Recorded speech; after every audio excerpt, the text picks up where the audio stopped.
Last year, I covered an Asus ProArt 6K monitor which I first saw at CES and considered a bit of a unicorn because it comfortably plays in the same league as the world's XDR displays. Before that, I spent time with the 5K ProArt, a screen I ended up calling the perfect companion to the Mac Mini and all the MacBooks out there, largely because of how aggressively it was priced while still giving the Apple Studio a reason to feel comfortable. What both of these monitors had in common was one very specific detail: 218 pixels per inch, a pixel density macOS is natively designed around, delivering a level of sharpness that usually feels reserved for Apple's own hardware, where text looks etched rather than rendered and the interface feels spot on. But that raises an interesting question. What happens when gaming enters the equation as well?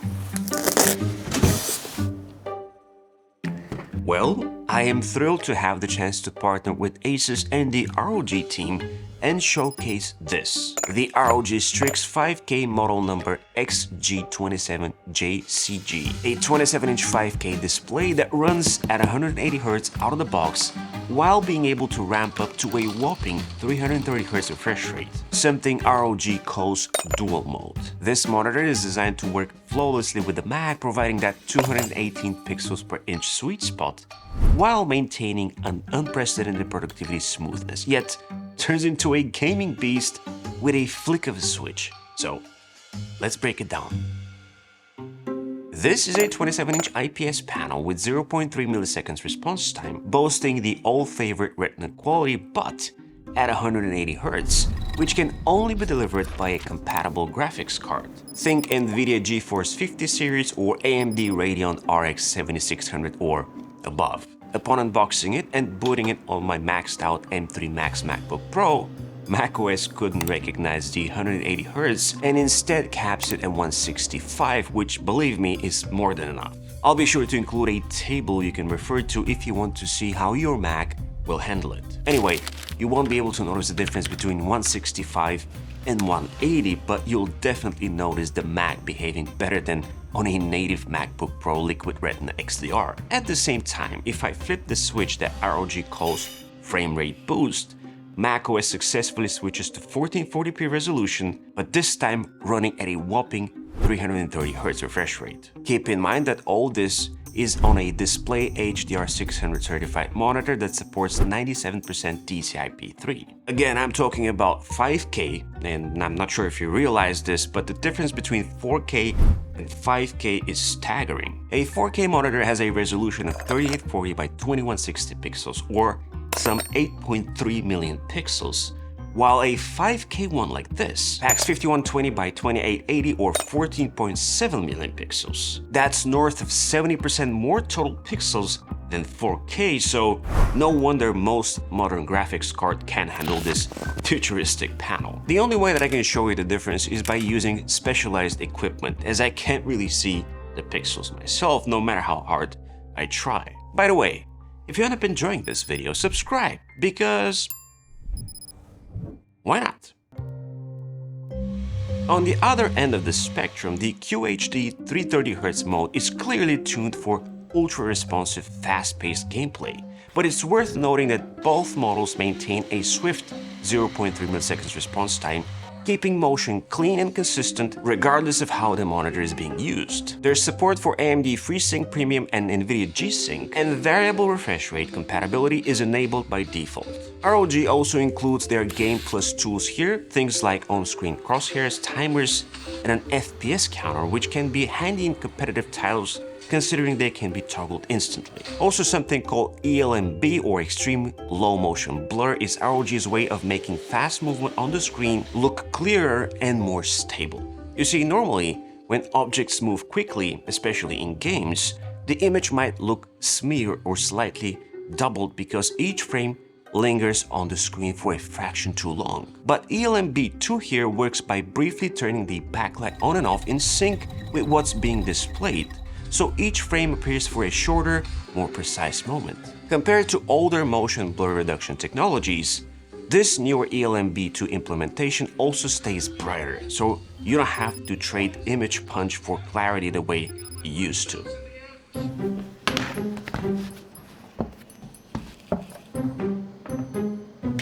I tested this monitor with my ROG Flow Z13, which again couldn't reproduce the native 180Hz, but it was able to get the most out of the 165Hz for the titles in my library.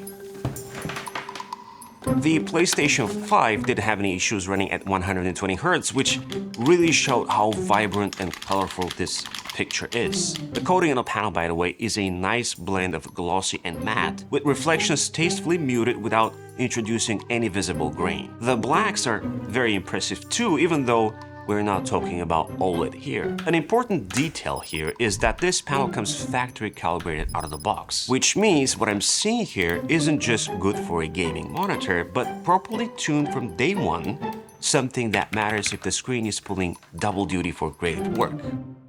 The ROG Strix 5K supports and works flawlessly with ROG's Display Widget Center, a little app that can be installed on both macOS and Windows, offering plenty of customization options and toggles for various visual modes. Aside from the ability to create specific app tweaks or mapping so that the monitor switches modes based on what app is open, I'm personally grateful that I can use my Mac's native brightness controls on demand. There's also an AI visual feature baked into the Display Widget Center, which automatically adjusts the visual profile based on what's on the screen, whether it's a game, creative app, or something more productivity focused, without having to manually make those switches every time. Now, there are a couple of things missing here, the first one being speakers. This isn't actually a con in my book because most monitors, even those that are not trying to do much, never deliver. This one actually is already doing a lot, and having speakers for the sake of ticking a box makes no sense, and I'm glad.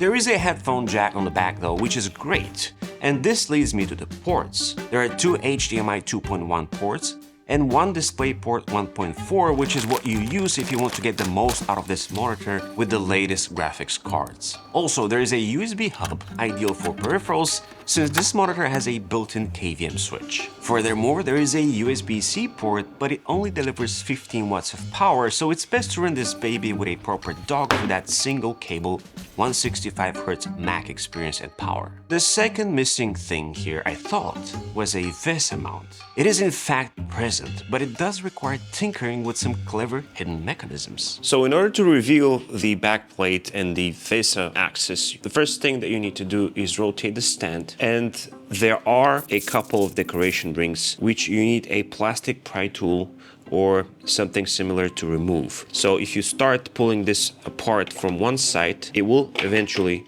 come out. So the same thing goes for the second portion of that decoration, which this time is easier to remove. And now we have complete access to the bolts, so we can remove the stand and put this monitor on a VESA mount. You know, that tad complicated VESA installation is luckily compensated by a fantastic stand. It's plenty adjustable, and it can of course be used vertically as long as you tilt the monitor as you do the swivel. One thing that's easy to overlook until it's actually on the desk is how compact the footprint of the stand is. It is very much trimmed down compared to previous Strix monitors and most other alternatives out there, so it takes up noticeably less desk space, which makes a difference when trying to keep things clean. Also, this is not a screaming gaming monitor, but it can stand out if you want it to. I dig the design on the back, which I think gives it a great personality in the world of boring black plastics. A bit of a gaming flair with a tasteful mix of OR RGB, which dare I say is quite bright and very much customizable, of course. If you're lucky enough to enjoy this monitor from the back, you can always opt out and keep it stealth with a very Batman-inspired backplate to cover the ports. One very unique thing that immediately caught my eye here is the screw mount on the top of the stand, which can be used to mount a camera or peripherals, perhaps a light, something most streamers will appreciate, as there will be one less thing to keep propped on the desk.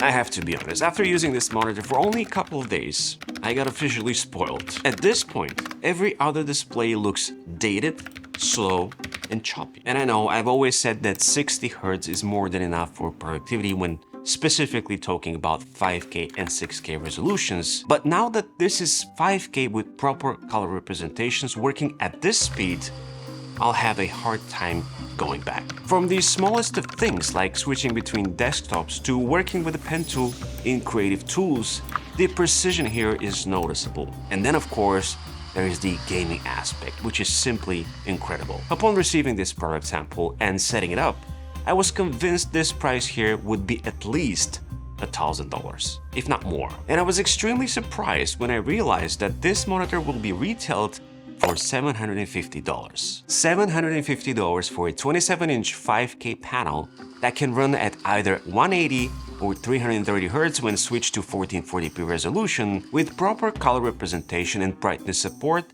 plethora of ports, KVM switch, and more.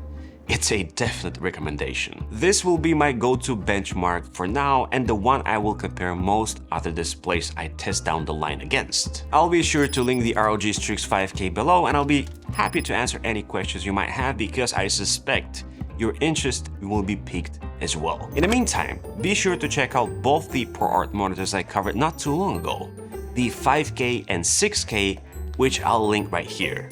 Like and subscribe to the channel as well as my newsletter, and as always, it's been an absolute pleasure. This is Z, over and out.